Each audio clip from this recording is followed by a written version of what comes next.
Notre invité ce matin, Robert Ménard, bonjour. Bonjour. Maire de Béziers, ancien journaliste, on l'oublie parfois, oui, Robert moi Ménard. Non, 30 ans, journaliste. 30 ans.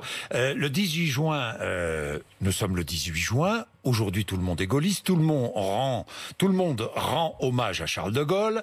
Marine Le Pen, par exemple, qui est restée hier 2 heures sur l'île de Sein, d'où sont partis de nombreux compagnons de la Libération, on va pas refaire l'histoire, 128 habitants à l'époque qui ont rejoint de Gaulle, l'Angleterre au péril de leur vie. Alors, 2 heures hier, le 17, des habitants qui ne voulaient pas qu'elle vienne, qui lui ont tourné le dos, les habitants de l'île de Sein qui ont été traités parfois par Marine Le Pen de militants d'extrême gauche antifascistes. Franchement, Robert Ménard, est-ce que cette escapade n'a pas été un fiasco ? Écoutez, moi je vais d'abord vous dire, avant de faire un commentaire sur l'escapade, quand même d'aller piétiner la gerbe déposée au monument aux morts, je trouve ça un brin indigne pour pas être pire que ça. Ensuite, bien sûr que tout ça est de la politique politicienne, mais alors, pardon, je suis pied noir, donc sur De Gaulle, je suis prudent, vous avez compris, parce que en même temps, je souris à cet unanimisme qui fait que, attendez, on peut dire que Marine Le Pen fait de la politique, mais Macron, il fait quoi quand en ce moment il est gaulliste? Je vous ai dit, tout le monde est gaulliste. On est d'accord. Jean-Luc Mélenchon, Marine Le Pen, Emmanuel Macron. Et vous trouvez pas ça un peu ridicule? Enfin, je veux dire, ça discrédite même la parole politique quand vous savez l'histoire, le passé, les analyses des uns et des autres. Et puis moi, je vous le redis, comme pied noir, je fais la différence entre l'appel du 18 juin et puis De Gaulle, décolonisateur. De Gaulle qui s'est appuyé sur l'Empire en 40 et qui le décompose, qui le détruit 20 ans plus tard. Alors c'est quoi? C'est une posture gaullienne de la part de Marine Le Pen? Justement, c'est quoi? Je pense d'abord c'est une façon de se démarquer une nouvelle fois de son père, je pense, et de la vieille garde du Front National, puisqu'elle c'est le Rassemblement National, je crois qu'il y a ça.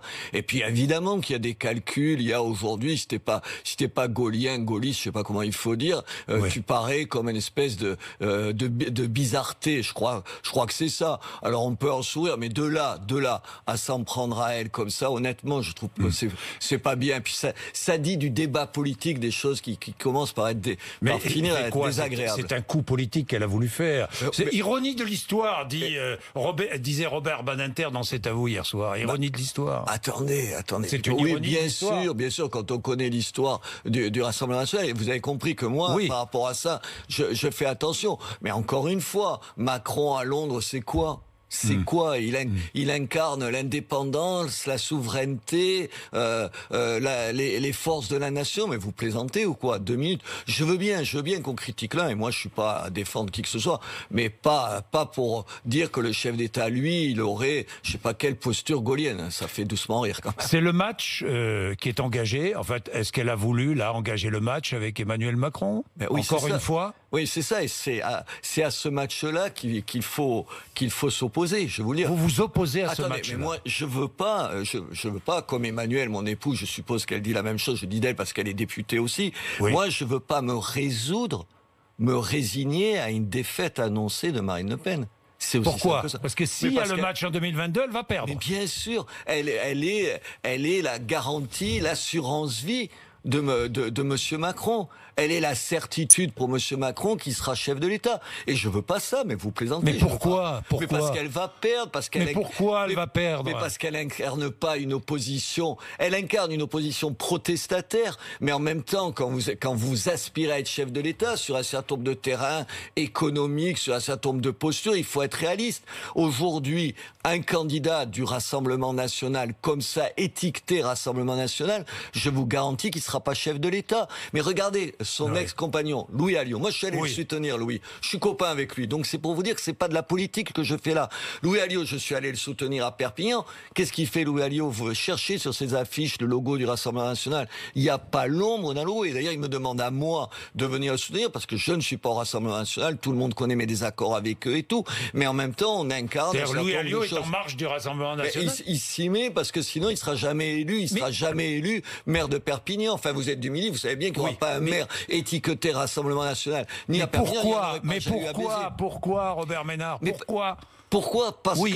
Parce que aujourd'hui, autour du Rassemblement national, vous pouvez pas faire, vous réunissez pas une majorité de gens. Parce qu'ils incarnent sur le terrain économique une vision folle de l'économie, mais pareil que oui, mais quelle vision Mélenchon. folle? Enfin, attendez, ils sont systématiquement à côté de la réalité. Peut-être que j'ai appris en étant maire qu'il fallait être réaliste. Les finances, ça existe, les comptes, ça existe. Vous pouvez pas toujours être pour des augmentations de salaire, vous pouvez pas être pour la retraite à 60 ans. Ça ne tient pas debout. Tout le monde le sait. Alors, je veux bien que dans l'opposition, on dise n'importe quoi. Et M. Mélenchon, il est un spécialiste comme le Rassemblement national de dire n'importe quoi sur ce terrain-là. Mais enfin, les gens savent bien au fond d'eux-mêmes, même si ça vous fait plaisir. Si je vous dis on va tripler votre salaire, vous allez dire il est un peu démago. Et c'est ça. Moi, la démagogie, je veux plus entendre parler. Ce que j'ai appris 6 ans à la mairie à Béziers, c'est que tu peux dire n'importe quoi quand tu es dans l'opposition. Quand tu es dans l'opposition. Il y a une très belle phrase de Raymond Aron, c'est Alain Finkielkraut qui le disait, je disais ça, je cite peu le gens, mais je trouvais que c'était bien. Raymond Aron, il disait chaque fois avant toute plaidoirie ou tout réquisitoire, il faut se poser une question, qu'est-ce que je ferais à leur place ? Qu'est-ce que je ferais ? Sérieusement, qu'est-ce que je ferais ? Et que ce soit le Rassemblement national ou que ce soit Mélenchon, il se pose jamais cette question-là. Sinon, il dirait pas les conneries qu'il disent. Alors, mais quel rassemblement faut-il, à vos yeux, pour battre Emmanuel Macron, puisque c'est votre objectif ? Regardez ce que j'ai fait à Béziers. 68% des voix, je suis le maire le mieux élu de tous les maires français d'une ville de plus de 75 000 habitants. Il y a 40%, c'est pas moi qui le dis, c'est un sondage, 40% des gens qui ont voté Mélenchon qui votent pour moi maintenant. Pourquoi ? Parce que j'essaie à mon niveau. On pourrait peut-être essayer à d'autres niveaux. Ce sera un débat. Mais vous à mon pourriez essayer, vous, à d'autres niveaux ? Il faudra essayer. Mais moi, avec quelqu'un. Vous pourriez essayer, par exemple, à la présidentielle ? Mais écoutez, on verra. On verra pas pour moi. On verra pour cette sensibilité. Moi, je resterai pas insensible à ça. Je resterai pas à l'écart de ce débat-là. Avec Emmanuel, on restera pas. On pèsera de tout notre petit poids. Mais on pèsera avec Emmanuel Ménard, votre épouse. Vous pèserez Robert Ménard. Bien ça veut sûr. dire quoi ? Que vous pourriez ou qu'elle pourrait être candidate à la présidentielle ? Attendez, ou qu'on pourrait soutenir quelqu'un. On pourrait soutenir quelqu'un. Mais vous pourriez ou pas ? Ou elle ? Aujourd'hui, c'est pas d'actualité. Oui, aujourd'hui. Attendez, aujourd'hui, ce n'est pas d'actualité. Il y a un certain nombre de gens qui aujourd'hui, je pense par exemple à tous les gens autour de Michel Onfray, vous savez, de sa revue. Il y a tout un courant aujourd'hui qui se dit, on peut pas laisser faire un face-à-face, je l'aurais dit, entre Marine Le Pen. Et moi, attendez, Marine Le Pen, je la trouve courageuse, je la trouve opiniâtre, je lui trouve une énergie, mais elle ne sera pas le prochain chef de l'État. Et moi, je ne veux pas que ce soit Mais M. elle a des Macron. limites ou quoi ? C'est pourquoi elle ne sera pas... Non, mais ce qu'elle représente, les idées qu'elle représente, elles ne sont pas aujourd'hui majoritaires. On ne peut pas avoir ces postures-là toujours protestataires. Il faut être un minimum consensuel. Il faut réunir un certain nombre de gens. Dieu sait que je suis critique sur un certain nombre de situations et sur un certain nombre de problèmes. Et j'ai les mêmes positions qu'elle sur l'immigration et tout. Mais ça ne suffit pas. Ça ne suffit pas. Ça ne suffit pas pour convaincre. Il faut convaincre une partie de la droite.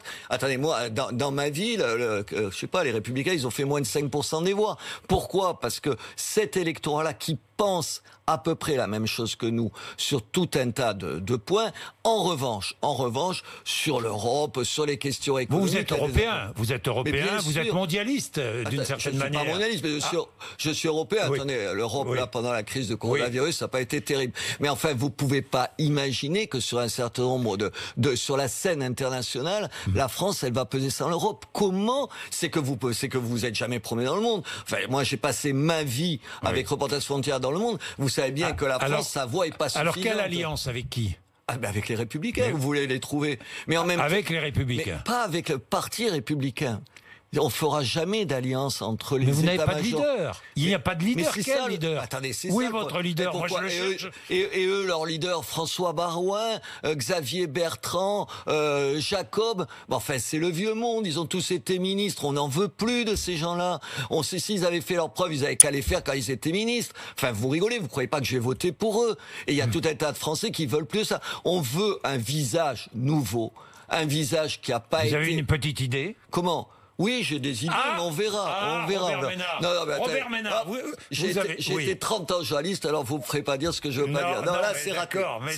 Mais vous avez quelques idées. Mais bien sûr qu'on a des gens, des noms en tête et tout. Maintenant, il faut les transformer. Tiens, donnez-moi un nom. Non, là, je ne donnerai pas, ça se fait pas comme ça. Non, mais comment? La seule chose, la seule chose que je ferai, la seule chose à vous dire, c'est que je ne resterai pas étranger à ce débat-là. Et aujourd'hui, je n'irai pas me ranger derrière ni les Républicains, ni le Rassemblement national, bien entendu pas la gauche. Il faut faire apparaître quelqu'un, un nouveau visage. Et Louis Alliot sera dans votre sillage avec vous ou à côté de vous? Je sais pas, il faut le demander à Louis. Moi, je m'entends bien avec lui. Je pense qu'il est ce qu'on a fait à Béziers, s'il m'invite chaque fois, c'est parce que ça lui sert un peu de modèle. À lui de prendre son indépendance par rapport à son propre parti. Le communautarisme, est-ce que la République est en danger? Mais bien sûr qu'elle est en danger. Mais je vais vous dire quelque chose. Oui. Jean-Jacques. Oui.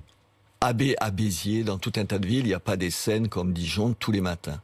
Oui. Bien sûr, Dieu merci, c'est pas l'image de la France. Mais ce qui fait Dijon, le soubassement est le même partout. Il y a un abandon des choses, mais avec des vraies raisons. Moi, je vois des représentants de l'État, un sous-préfet, un préfet m'expliquer, mais comme ils le font ailleurs. Attendez, on va pas envoyer la police dans ces quartiers-là parce que ça va être le souk. Enfin, ils disent pas le souk, ils vous disent ça va être l'émeute. Alors, on se tient tranquille, on les laisse faire leur petit trafic et on n'intervient pas tous les matins pour pas les gêner. C'est ça, concrètement. Et sur place, dans un certain nombre de quartiers, la police, c'est elle qui est victime de violence. C'est elle qui est victime de violence. C'est elle, de temps en temps, qui est victime aussi de racisme. C'est ça la réalité. Et Dijon, c'est que le plus spectaculaire. On a abandonné ça. On a abandonné pas ces quartiers. C'est pas la police qui a abandonné ces quartiers. C'est l'État. C'est les préfets, les sous-préfets qui demandent à leur police de ne pas aller dans ces quartiers-là. Aujourd'hui, la politique de la ville. Attendez, les quartiers. J'entendais le maire. Votre police municipale va dans ces quartiers-là? Non, elle n'y va pas. On peut pas y aller. On peut pas y aller sans l'autorisation de l'État.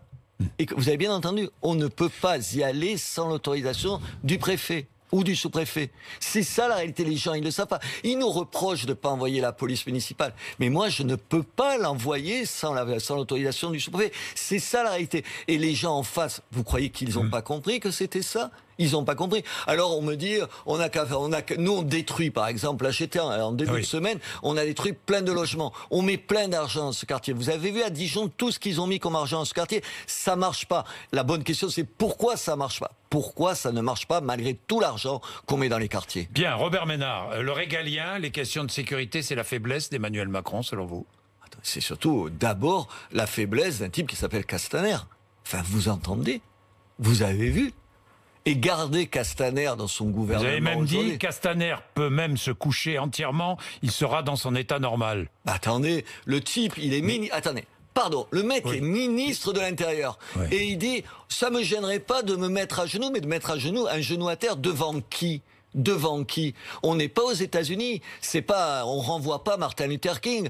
C'est un geste de soumission. Aujourd'hui, vous avez vu, vous les avez diffusés. Aux États-Unis, ce sont des gestes de soumission ou Mais pas ? bien sûr, aujourd'hui, c'est devenu un geste de soumission. Si je vous demande de vous mettre à genoux, comme on l'a vu en France, je ne me mets jamais à genoux. Moi non plus, que devant le bon Dieu, c'est tout. Quand on demande à des gens de mettre un genou à terre, à des policiers de mettre un genou à terre, parce que, pour demander pardon à quoi ? Vous êtes responsable, vous, de la colonisation, c'est votre histoire. Bien sûr que non, la France, elle n'est pas réductible à ça.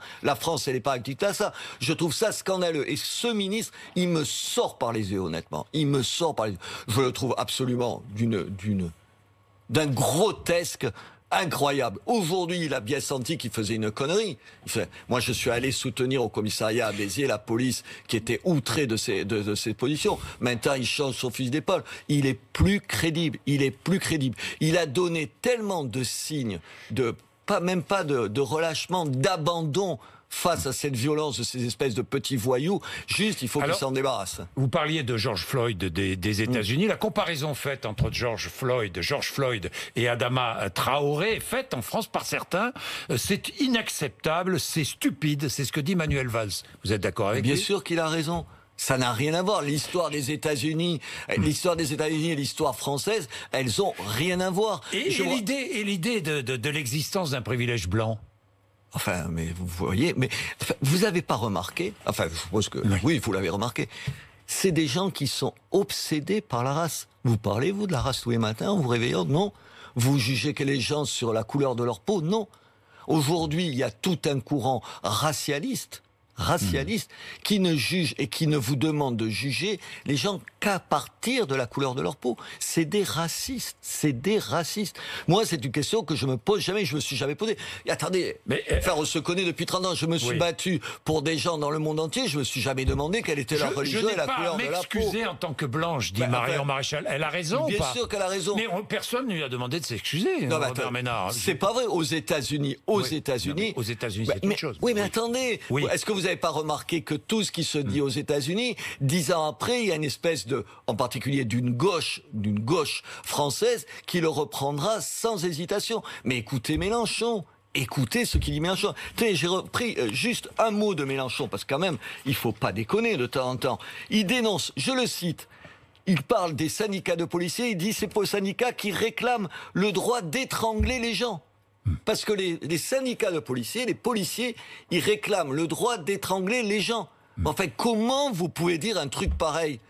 Vous avez-vous le sentiment, enfin vous le savez, la différence entre un pays démocratique et un pays qui l'est pas, moi j'ai passé ma vie dans des pays qui n'étaient pas démocratiques, c'est qu'un flic dans un certain nombre de pays non démocratiques et de petites tyrannies, c'est un type qui vous met en danger. Pourquoi vous vous sentez en danger, vous, quand vous croisez un policier? Bien entendu que non. Mais peut-être que je ne suis pas en danger parce que je suis blanc, que je vis dans un quartier favorisé. Vous, Robert Ménard, parce que vous êtes maire de Béziers, mais peut-être que si j'habitais dans une banlieue difficile de la région parisienne, par exemple, je me sentirais peut-être en danger. Non. Et peut-être que si vous étiez flic, vous vous sentiriez un peu moins en danger. Mais je me sentirais aussi peut-être en danger, effectivement, dans les quartiers en question. De la même manière. Attendez, moi je me mets à la place spontanément de la police. Je suis toujours éveillé. Tout à l'heure, je regardais les images juste avant dans le journal. Vous savez ce que je vous dis? Je vais vous dire quelque chose des policiers. Je les trouve héroïques de pas s'énerver plus que ça. Vous avez vu le type qui s'est fait casser la figure et tout.